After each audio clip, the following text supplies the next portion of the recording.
so you admire yourself, or perhaps you can at least live with yourself when you're taking responsibility, at least for yourself. And so that settles your conscience. But then if you look at the people that you spontaneously admire, and so the act of spontaneously admiring someone is the manifestation of the instinct for meaning, right? And this is partly why people are so enamored of sports figures, because the sports figures are playing out the drama of attaining the goal, of attaining a certain kind of, let's say, psychological and physical perfection in pursuit of the goal. That's the drama. And to spontaneously admire that is to have that instinct for meaning latch onto something that can be used as a model. And then that model should be transcribed into something that's applicable in life. You know, and you really like to see, in an athletic performance, you really like to see someone who's extremely disciplined and in shape do something physically remarkable, and to stretch themselves even beyond their previous exploits, because you really like to see a brilliant move in an athletic match.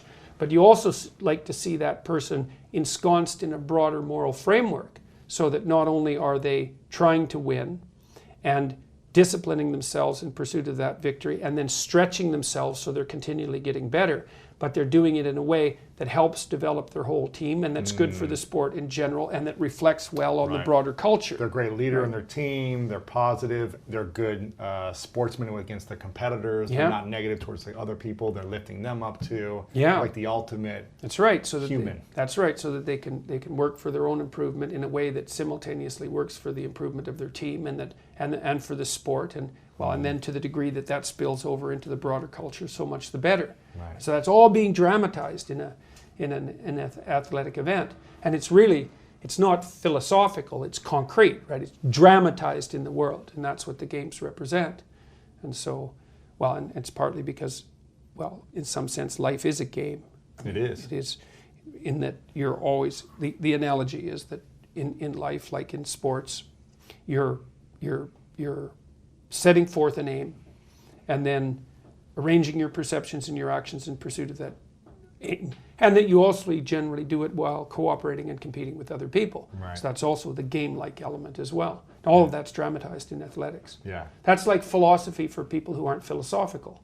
And I'm not being smart about that. Yeah. It's like it really is philosophy for people who aren't being philosophical, because it's played out, And you can see it too. You can see the spontaneous appreciation for the human spirit manifest itself when you see people rise to their feet spontaneously in a sports arena when they see someone do something particularly remarkable. See an athlete who's extremely trained stretch themselves beyond what you'd think is a normative human limit, and everyone celebrates that, like, spontaneously. So it's quite something to behold. And so taking back to responsibility and meaning, when we're watching sports or someone do this act, what does this do for us in terms of responsibility and meaning? Well, it helps us figure out what we can imitate. Gives us a model. Right? Yes, it's a model. Here's a model of something that I respect. Well, even what philosophy is, or even theology for that matter, is an abstract model. Like, it's laid out in words. Now, the problem often is it becomes so abstract that people don't know how to bring it back down to embodiment. Yeah. Yes. Whereas something like the drama of a sports event is sort of midway between philosophy and action, right? It's not entirely abstracted, because it's not only coded in words. It's acted out. It's visual. You can see an example of what just happens, and you can try to reverse engineer how they did that. Well, yes, exactly. Well, at least the fact that you admire the person means that you might start to try to act like them. Now, it's not easy, and maybe that would mean that you start to discipline yourself with regards to a particular sport. But it might also be that you start to mimic, or are at least affected in some way by their sportsman-like behavior, right? Yeah. Which is the ground of a certain kind of ethic. Because if you can play well with others, which is sort of the hallmark of a good sport, then that actually means that you're a reasonably sophisticated and civilized person. It's really important to learn to play well with others. There isn't, that's the ground of ethics. And if you can do it there in that setting, then hopefully you could translate it into life setting. Well, right, that's exactly right. That's what the goal. That's what you hope for. Right. Yeah, that's the goal of this. So if the goal of the game is to put the ball into the net, then the goal of having games is to produce people who can take proper aim no matter where they are, right? That's exactly what we're trying to do with athletics.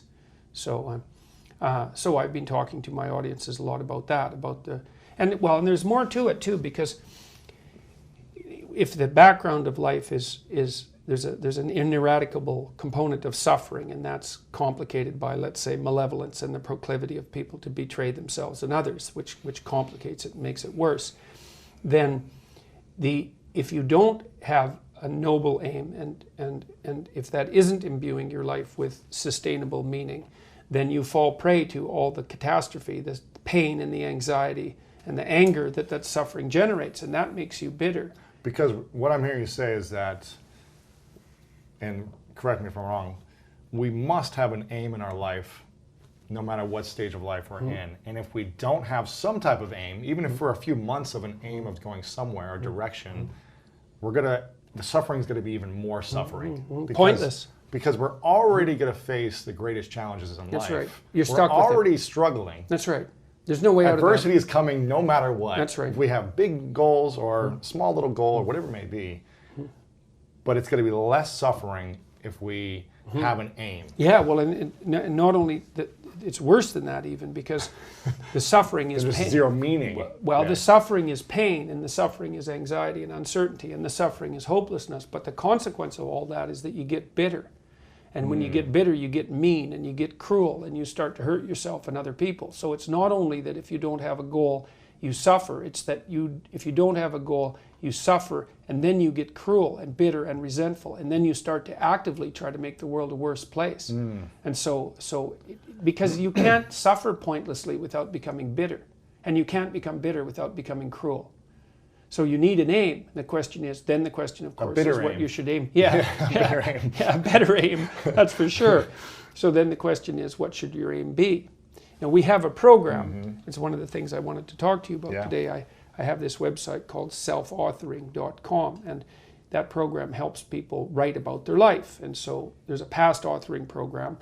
To establish your aim, you have to know where you are. It's like you're trying to orient yourself on a map. You can't orient yourself on a map unless you know where you are. You also have to know where you're going, right? So those are the two relevant things. The past authoring program helps people write about their lives. So it's a guided autobiography. We ask people to break their life up into 6 epochs, 6 sections, and then to write about the emotionally important events in those epochs, and to detail out why the positive things happened and why more of that could conceivably happen in the future, and to detail out why the negative things happened and to try to understand why, with an aim to not replicating them in the future. Because the purpose of memory isn't to remember the past. The purpose of memory is so that you figure out what went wrong when something went wrong, so you don't duplicate it in the future. So that's the purpose of memory. And the past authoring program can help people catch up. And you have to catch up if you have memories that are older than about 1.5 years that still cause you emotional pain when you think about them, or if you dwell on them, they come spontaneously back to mind.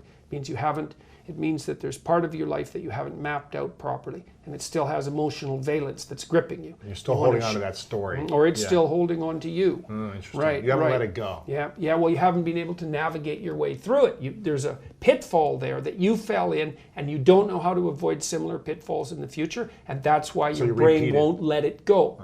Thank you for watching this video. If you want more inspiring clips like this, make sure to click right here to subscribe, and click right here to watch that next video that is specific to support you in your life.